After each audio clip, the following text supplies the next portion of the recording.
नमस्कार, जयतु भारतः GST and other laws discussion and analysis के आज के अंक में आपका स्वागत है। जीएसटी काउंसिल की 43वीं मीटिंग में लिए गए निर्णय के अनुसार कुछ नोटिफिकेशंस में चेंजेस किए गए हैं जिनका असर रियल एस्टेट सेक्टर और शिप और वेसल के रिपेयरिंग एंड मेंटेनेंस सेक्टर पर भी पड़ता है। उसी के बारे में आज के अंक में जानकारी दे रहे हैं।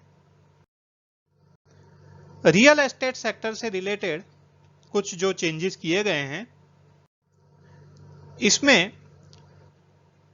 Notification number 11 of 2017 central tax rate के अंदर यह एक क्लॉज इंसर्ट किया गया है। The land owner promoter shall be eligible to utilise the credit of tax charged to him by the developer promoter for payment of tax on apartments supplied by the land owner promoter in such project. वास्तव में जो land owner promoter होता है वह अपना land देता है और डेवलपर प्रमोटर उस लैंड के ऊपर प्रोजेक्ट डेवलप करता है। उसमें जो अपार्टमेंट्स होते हैं, फ्लैट्स होते हैं, वह प्रोस्पेक्टिव बायर को बेचे जाते हैं। लैंड ओनर को लैंड की कीमत के बदले में अपार्टमेंट्स दे दिए जाते हैं। उन अपार्टमेंट्स पर डेवलपर प्रमोटर को जीएसटी भरना होता है। लैंड ओनर प्रमोटर भी उन अपार्टमेंट्स को आगे बायर्स को बेच देता है। उस समय लैंड ओनर प्रमोटर को भी जीएसटी भरना होता है। अब लैंड ओनर प्रमोटर को जो डेवलपर प्रमोटर ने जीएसटी भरा है उसकी क्रेडिट तो मिलती है, लेकिन एक सवाल यह था कि डेवलपर प्रमोटर को जीएसटी भरने की जिम्मेदारी जब बिल्डिंग यूज परमिशन या कंप्लीशन सर्टिफिकेट मिलता है तब आती थी। तो क्या लैंड ओनर प्रमोटर पहले क्रेडिट ले सकता है?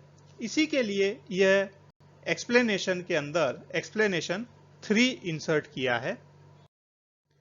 इसके अलावा जो नोटिफिकेशन नंबर 6 ऑफ 2019 से डेवलपर प्रमोटर को रिवर्स चार्ज मैकेनिज्म के बेसिस पर जीएसटी भरना था, लैंड ओनर प्रमोटर से जो लैंड लिया है या डेवलपमेंट राइट्स लिए हैं उसके लिए, उसमें भी यह संशोधन कर दिया है जिसके अनुसार डेवलपर प्रमोटर को जिस टैक्स पीरियड में कंप्लीशन सर्टिफिकेट मिले उस टैक्स पीरियड में या उससे पहले उसको टैक्स का भुगतान कर देना है।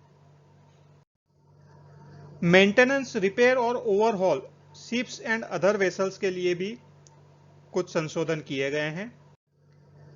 यह सीरियल नंबर 25 के अंदर एंट्री 1B इंसर्ट करना है। यह सीरियल नंबर 25 भी आपके सामने बताया गया है। इसमें जो services by way of housekeeping, plumbing, carpentry, उसके ऊपर 2.5 प्लस 2.5% जीएसटी का रेट था। बाद में यह एंट्री नंबर 1A इंसर्ट किया गया था। मेंटेनेंस, रिपेयर और overhaul services in respect of aircraft engines and other aircraft components और पार्ट, उन पर 2.5 प्लस 2.5 यानी 5% जीएसटी था। उसके अलावा के जो भी maintenance, repair and installation services थी उनमें 9 प्लस 9 18% जीएसटी था। अब यहां पर यह एंट्री नंबर 1B इंसर्ट किया गया है। मेंटेनेंस, रिपेयर और overhaul services in respect of ships and other vessels, their engines and other components और पार्ट्स, इन पर भी अब 18% के बदले 2.5 प्लस 2.5 अर्थात 5% जीएसटी लगेगा।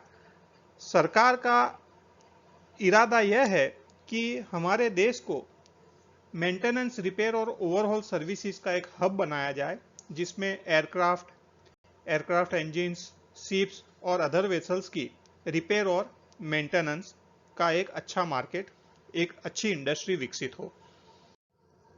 इसी दिशा में यह एक नोटिफिकेशन भी जारी किया है जिसमें supply of maintenance, repair or overhaul services in respect of ship and other vessels, their engine and other components or parts supplied to a person for use in the course or furtherance of business। अर्थात यह जो service है maintenance, repair और overhaul service ships और other vessels की, उसके संदर्भ में प्लेस ऑफ सप्लाई को डिफाइन किया है। The place of supply of service shall be the location of recipient of service, यानी जो रिसिपिएंट ऑफ सर्विस का जो स्थान है वह प्लेस ऑफ सर्विस माना जाएगा। तो यहाँ पर यदि विदेश से शिप या वेसल आता है तो रिसिपिएंट ऑफ सर्विस विदेश में है तो प्लेस ऑफ सर्विस विदेश का माना जाएगा, यानी यह सर्विस भले भारत के अंदर दी है लेकिन इसे एक्सपोर्ट माना जाएगा और एक्सपोर्ट माने जाने के कारण उस पर विभिन्न प्रकार के लाभ मिलेंगे। जीएसटी में उसको जीरो रेटेड सप्लाई का भी लाभ मिलेगा। Support to programme for lymphatic filariasis elimination, यह एक रोग होता है जिसमें पैर में सूजन आ जाती है, जिसको हाथी पैर का रोग भी कहते हैं। यह वर्ल्ड हेल्थ ऑर्गेनाइजेशन के साथ भारत में इस रोग को निर्मूल करने के लिए प्रोग्राम चल रहा है। उसको सपोर्ट करने के लिए इसमें जो दवाई उपयोग में आती है उस पर भी जीएसटी का रेट कम करने का प्रावधान है। इस संदर्भ में यह जो इस रोग के इलाज के लिए जो दवाई उपयोग में आती है डी-इथाइल कार्बामेजाइन, इसको 12% जीएसटी के रेट से घटाकर 5% जीएसटी रेट में कर दिया गया है। इसके अलावा जो बलून है, गुब्बारे, उनमें भी कुछ क्लैरिफिकेटरी संशोधन किया गया है। इनका क्लासिफिकेशन चैप्टर हेडिंग 9503 में ही होता है। एक अलग से और क्लासिफिकेशन लिखा हुआ था जहां पर गुब्बारों का क्लासिफिकेशन नहीं होता है, तो यह तो एक क्लैरिफिकेटरी नोटिफिकेशन ही माना जाएगा। आज के अंक में बस इतना ही। धन्यवाद। Please like, share and subscribe. आपको और किसी जीएसटी रिलेटेड विषय पर जानकारी चाहिए विशेषतः तो कमेंट्स में लिख सकते हैं। जय हिंद।